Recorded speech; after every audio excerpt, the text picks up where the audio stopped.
Your Excellency Abdullah Shahid, President of the 76th United Nations General Assembly, Your Excellency Secretary General Antonio Guterres, Your Excellency President Moon Jae-in, and distinguished leaders from around the world, it is an honor to be here today. We're BTS, appointed as Special Presidential Envoys of the Republic of Korea. We're here today to share the stories of our future generation. Before we came here, we asked the young people in their teens and 20s around the world about their past 2 years and about the world they find themselves in today. Jin will share some of the answers we received. Yes, should we take a look? You can feel the good vibes from just looking at these. There were times during the past 2 years when I too felt bewildered and troubled. But still here, we have people who cry out, let's live on, let's make the best of this moment. Because we can't stand still when we are in the ideal time of our lives to take on new challenges.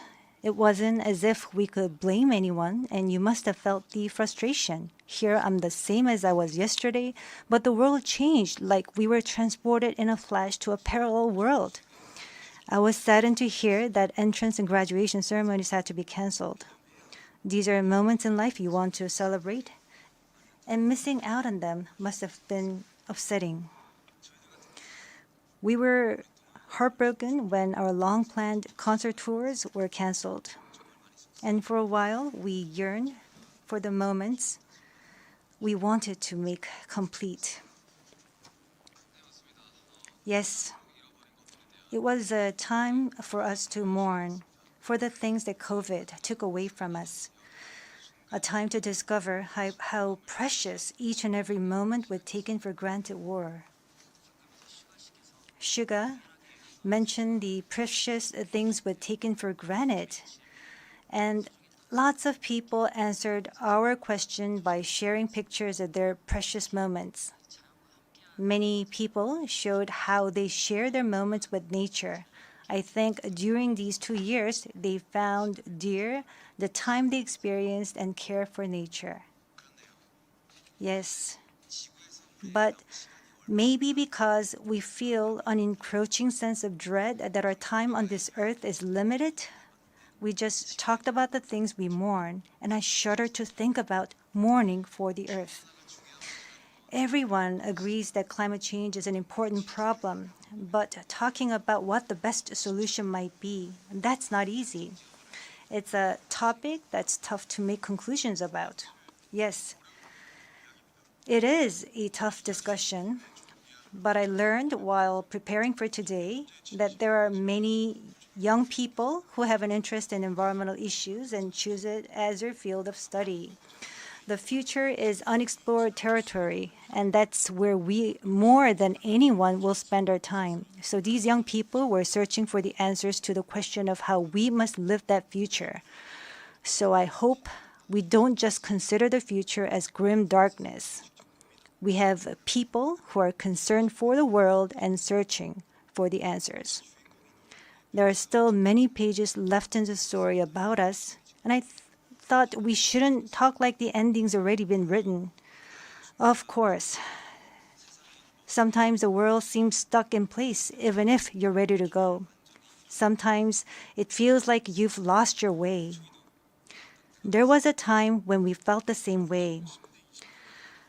I've heard that people in their teens and 20s today are being referred to as COVID's lost generation, that they've lost their way at a time when they need the most diverse opportunities and must try new things. But I think it's a stretch to say they're lost just because the paths they tread can't be seen by grown-up eyes. Yes, take a look at these pictures. Here we have many who are trying hard to continue their friendships online in new ways, start learning new things, live healthier lives. I'm sorry, excuse me. 네, 새롭게 공부를 시작하고 더 Yes, these kids are trying to learn new things and trying to figure new things out. They don't look lost. They look like they are finding new courage and taking on new challenges. I think that's why instead of the lost generation, a more appropriate name would be the welcome generation. Because instead of fearing change, this generation says welcome and keeps forging ahead. That's right.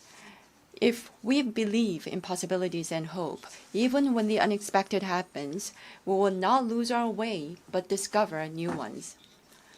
There will be choices we make that may not be perfect, but that does not mean there will be nothing we can do.